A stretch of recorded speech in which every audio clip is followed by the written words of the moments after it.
நீதிமொழிகள் 28ஆம் அதிகாரம் 26ஆம் வசனம். நீதிமொழிகள் 28:26. தன் இருதயத்தை நம்புகிறவன் மூடன் ஞானமாய் நடக்கிறவன் ரட்சிக்கப்படுவான். இன்று தேவன் தரும் வார்த்தை, இருதயத்தை நம்பக்கூடாது, இருதயத்தில் உள்ள தேவனை நம்ப வேண்டும். நாம் இருதயத்தை நம்பினால் சில நேரங்களில் இருதயம் நமக்கு தவறான பாதைக்குள்ளாக நம்மை நடத்த ஒரு வல்லதா இருக்கிறது. அப்போ இருதயத்தை நம்புவதை பார்க்கிலும் இருதயத்தில் உள்ள தேவனை நம்புவதே சிறந்ததாக இருக்கிறது. ஞானமாய் நடக்கிறவனோ, நமக்கு ரட்சிப்பு வேணும் அப்படின்னா ஞானமாய் நடக்க வேண்டும். நம்முடைய இருதயத்தை நம்பி வாழக்கூடாது. இருதயத்தில் உள்ள தேவனை நாம் நம்பி வாழும் போது தேவன் நமக்கு ஞானத்தை தர வல்லவராய் இருக்கிறார். இன்னொன்று கூட நம்ம எடுத்து வந்து வாசிக்கலாம். சங்கீதம் 22:4. சங்கீதம் 22ஆம் சங்கீதம் 4ஆம் வசனம். எங்கள் பிதாக்கள் உம்மிடத்தில் நம்பிக்கை வைத்தார்கள், நம்பின அவர்களை நீர் விடுவித்தீர். நம்பின அவர்களை விடுவித்தீர்.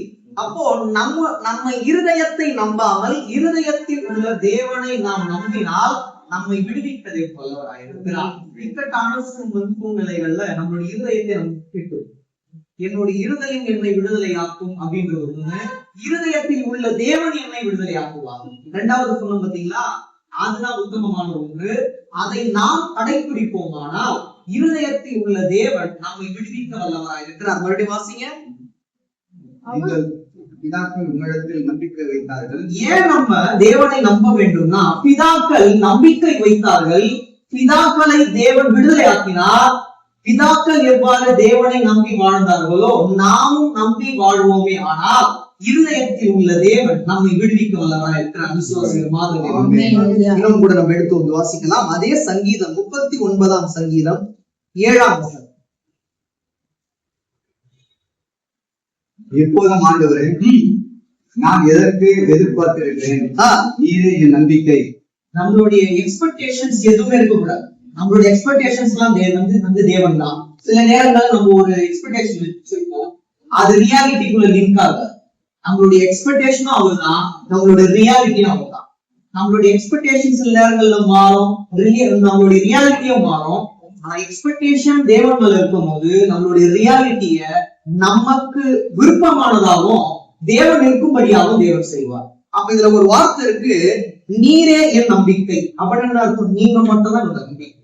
இருதயத்தில் உள்ள தேவனையே நீங்கள் நம்பிக்கொண்டு வாழும் போது அவர் உங்களை விடுவிப்பார். ஆனா உங்களுடைய வார்த்தை, உங்களுடைய விண்ணப்பம் எல்லாம் நீரே என் நம்பிக்கை அப்படின்னு பண்ணணும். நீங்க தேவன் கிட்ட அறிக்கையிடும். இப்போதும் ஆண்டவரே, நான் எதற்கு எதிர்பார்த்திருக்கிறேன், வேற எந்த விஷயத்துக்கும் நம்ம என்ன பண்ணக்கூடாது, எதிர்பார்த்து அவரையே நம்ம என்ன பண்ணணும், எதிர்பார்த்து இருதயத்தில் ஏற்றுக்கொண்டு வாழ்வோமானால் நம்ம எதிர்பார்க்காத காரியங்களை தேவன் நம்முடைய வாழ்க்கையில் செய்ய வல்லவராக இருக்கிறார்.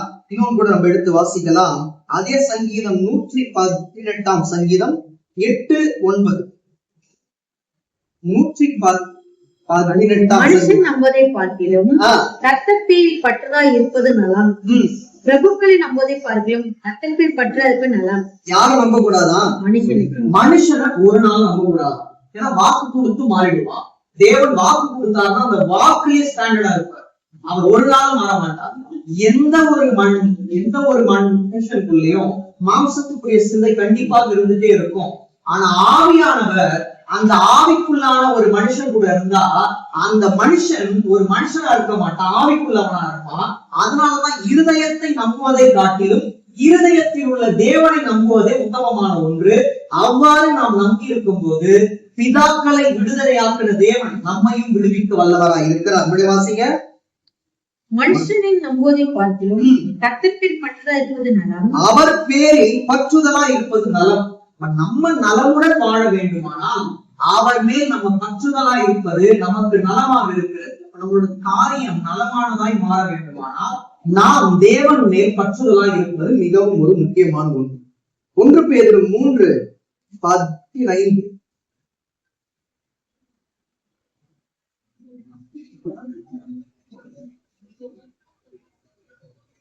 கர்த்தராகிய தேவனை உங்கள் இருதயங்களிலே பரிசுத்தம் பண்ணுங்கள். உங்கள் இருக்கிற நம்பிக்கை குறித்து உங்களிடத்தில் விசாரித்து கேட்கிற யாவருக்கும் சாந்தத்தோடும் வணக்கத்தோடும் உத்தரவு சொல்ல எப்போதும் ஆயத்தமாயிருங்க. எப்பொழுதும் ஆயத்தமாயிருங்க, சாந்தத்தோடு இருக்கு. நம்ம ரொம்ப ஈஸியா கோவப்படுறது, நம்ம இயல்பு மாம்சத்துக்கு கோவப்படுறது. ஆனா சாந்தமா இருக்கிறது ரொம்ப ரொம்ப கஷ்டம். நம்மளுடைய சாந்தத்தை கெடுக்கிறதுக்கே ரொம்ப பேர் இருப்பாங்க. ஆனால் தேவன் நம்முடைய இருதயத்தில் வாசம் பண்ணுவாரே, ஆனால் அந்த சாந்தமான வாழ்க்கையை அவர் தர வல்லவராக இருக்கிறார். ஒன்னே ஒண்ணு, என்னுடைய இருதயத்தை நீங்க வாங்கப்பா. அவர் வரணும் அப்படின்னா அதனாலதான் ஃபர்ஸ்ட் வார்த்தை இருக்கு, கர்த்தராகிய தேவனை உங்கள் இருதயங்களை பரிசுத்தம் பண்ணுங்கள். உங்களுடைய இருதயத்தை அவரை ஏற்றுக்கொண்டா மட்டும் போதாது, அவரை ஏற்றுக்கொள்ளத்தக்கதாக உங்களுடைய இருதயத்தை என்ன பண்ணீங்க, பரிசுத்தம் பண்ணுங்க. அவர் வந்துட்டதுக்கு அப்புறமா கூட உங்களுடைய இருதயத்தை என்ன பண்ணணும், நீங்க பரிசுத்தம் பண்ணிட்டே இருக்கணும். அவர் வந்துகிட்டா அந்த இருதயம் என்ன ஆயிடும், பரிசுத்தம் ஆயிடும். நம்ம தான் நம்மளுடைய சுய காரியங்களுக்காக நம்மளுடைய இருதயத்தை என்ன பண்ணிடும், அசுத்தமா மாற்றிக்கொண்டே இருக்கும். அப்படி மாற்றாம அந்த பரிசுத்தத்தை நாம் ஏற்றுக்கொண்டதுக்கு அப்புறமா இருதயத்தை பரிசுத்தமாய் காத்துக் கொள்வது மிக மிக ஒரு முக்கியமான ஒன்று. அப்படியே வாசிங்க, உங்களில் இருக்கிற நம்பிக்கை குறித்து உங்களிடத்தில் விசாரித்து கேட்கிற யாவருக்கும் என்ன கேட்பாங்க, உங்களில் இருக்கிற நம்பிக்கை என்ன, இவங்கிட்ட என்ன கேட்பாங்க, ரெண்டு கேள்வி. உங்களுக்குள் இருக்கிற நம்பிக்கை என்னன்னா, என்னுடைய இருதயம் பரிசுத்தமா இருக்கிறது, பரிசுத்தமானவர் என்னுடைய இருதயத்தை ஆளுகை செய்கிறார், அதனால் பிசாசு என்னுடைய இருதயத்தை சேதப்படுத்த முடியாது. இது நம்பிக்கை. இப்ப யாராச்சும் உங்ககிட்ட உங்களுடைய இருதயத்துல ஏசப்பா இருக்காரான்னு கேட்டா ஆமா இருக்காரு. யார் என் கூட இல்லைனாலும் இருந்தாலும் தேவன் என் கூட இருக்காரு, பரிசுத்தமான வாழ்க்கைக்குள்ளாகதான் என்ன நடத்துவார். நான் தனியே இருந்தாலும் இந்த வீட்டில் தேவன் வாசம் பண்ணுகிறார், அந்த பரிசுத்த ஆவியானவர் வாசம் பண்ணுகிறார் அப்படின்னு நம்பிக்கை இருக்கும் போது அனைவருக்கும் என்ன பண்ணுவீங்க, சாந்தத்தோடு என்ன பண்ணுவீங்க. தேவன் இல்லைன்னா கோபமாக சொல்லுவீங்க. என்ன சொன்னா நீங்க உங்களோட இருப்புல எப்படி இருக்கும், இந்த இல்லாதனால தான் நான் உயிரோடு இருக்கா அப்படின்னு நம்ம இருப்பே கொடுத்துருவோம். ஆனா சாந்தம் இருந்தா என்னோட இருக்காருப்பா, உன்னோட இருப்பார். நீ என்ன பண்ணு, விண்ணப்பம் பண்ணு, உன்னுடைய இருதயத்தில் தேவன் வாசம் பண்ணுவார், உன்னுடைய இருதயத்தையும் பரிசுத்தப்படுத்துவார். தேவனே பரிசுத்த ஆவியானவராய் உங்களுடைய இருதயத்தில் இருப்பார். இப்படி நம்ம இருக்கே போகணும். என்ன நம்பிக்கை இருக்கும் நம்மளுக்கு, பரிசுத்த ஆவியானவர் இருதயத்தில் இருக்கிறார்.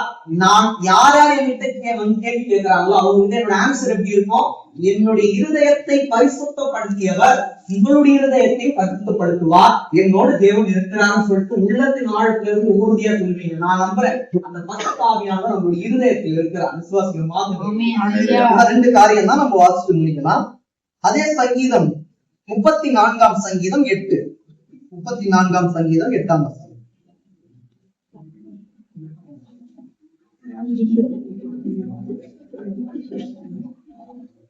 கர்த்தர் நல்லவர் என்று விசுவாசிப்பார்கள், அவர் மேல் நம்பிக்கை இருக்கிற மனுஷன் பாக்கியவான். பாக்கியவான் பாக்கியவானா இருக்கும், அவர் மேல் நம்பிக்கை இருக்கார்.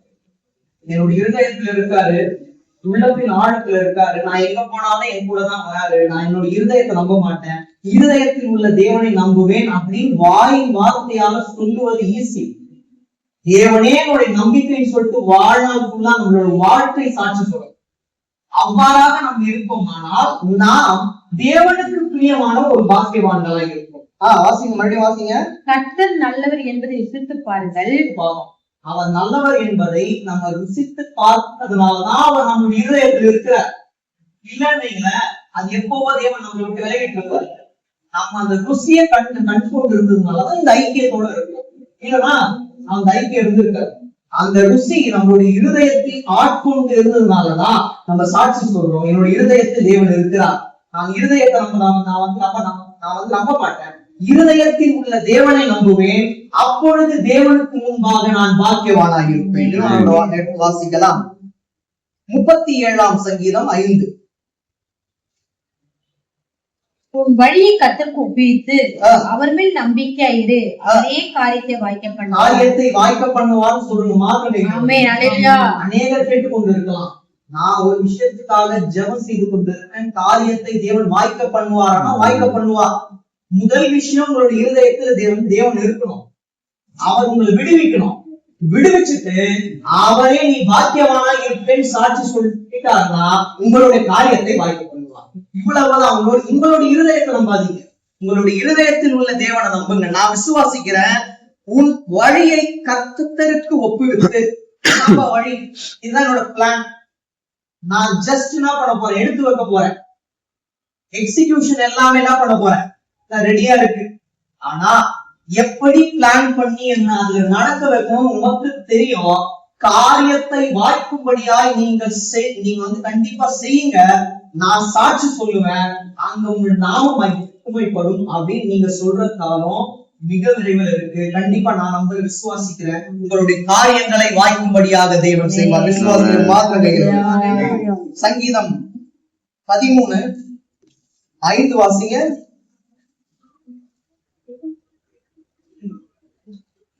நான் உம்முடைய கிருபையின் மேல் நம்பிக்கை இருக்கிறேன், உம்முடைய ரட்சிப்பினால் என் இருதயம் களிப்போனும். நான் உம்முடைய கிருபையின் மேல் நம்பிக்கையா இருக்கிறேன்.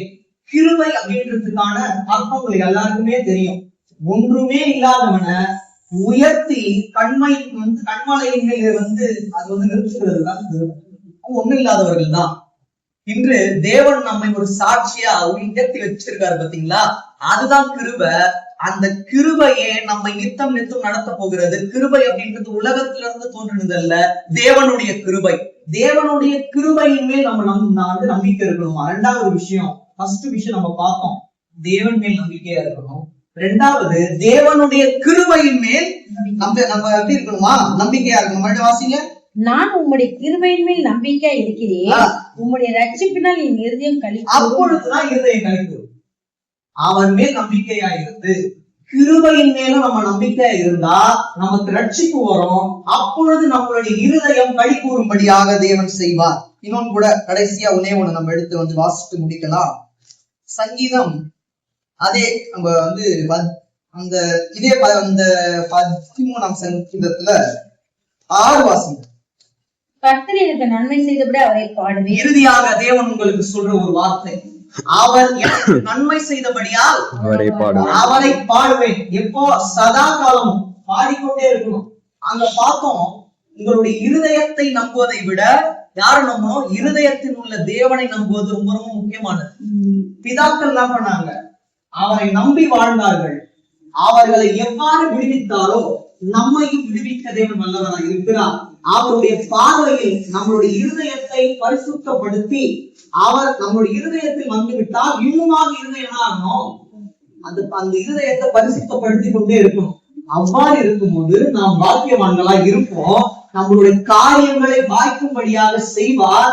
அவர் அந்த தேவன் மேல மட்டும் நம்ம நம்பிக்கையா இருக்கக்கூடாது, தேவனுடைய கிருபையின் மேல் நம்பிக்கையா இருக்கணும். அப்பொழுது இருதயம் களி கூறும்படியாக செய்வார்.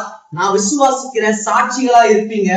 தேவன் எனக்கு நன்மை செய்தபடியால் அவரை பாடுவேன் என்று இந்த குடும்பம் சாட்சி சொல்லும்படியாக வைப்பார். அப்பொழுது சர்வ வல்லவர் என் சொந்தமானா, சாவை வென்றவர் என் ஜீவனானார்.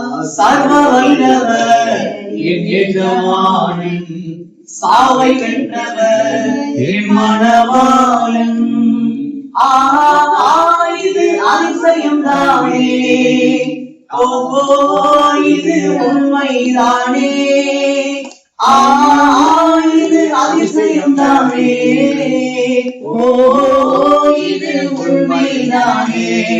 சர்வ வல்லவர் என் சொந்தமானார், சாவை வென்றவர் என் ஜீவனானார். சர்வ வல்லவர் என் எஜமானன், சாவை வென்றவர் என் மணவாளன். ஏன் பாடுறோம்? அவர் நமக்கு நன்மை செய்தபடியால் நம்மை பாடும். அப்போ இந்த வருடத்தின் வாக்குத்தத்தத்தின்படி தீமையினால் அல்ல, என் ஜனங்கள் நான் அளிக்கும் நன்மையினால் திருப்தி ஆவார்கள். நான் விசுவாசத்தோட இன்னைக்கு இந்த ஒரு வார்த்தையை முடிக்கிறேன். உங்களோட இருதயத்தை நம்பாதீங்க, இருதயத்தில் உள்ள தேவனையே நம்பிக்கொண்டு வாழுங்க. உங்களுடைய காரியங்களை வாய்க்கும்படியாக தேவன் செய்து நன்மையினால் நாங்கள் நிறைந்தோம், தீமை அல்ல. ஆண்டு முழுவதும் நன்மையே எங்களுக்கு தந்தார் பற்றி நீங்கள் பாடும்படியான காலம் வெகு சீக்கிரத்தில் வரப்போகுது. கண்களை அன்பின் பிதா.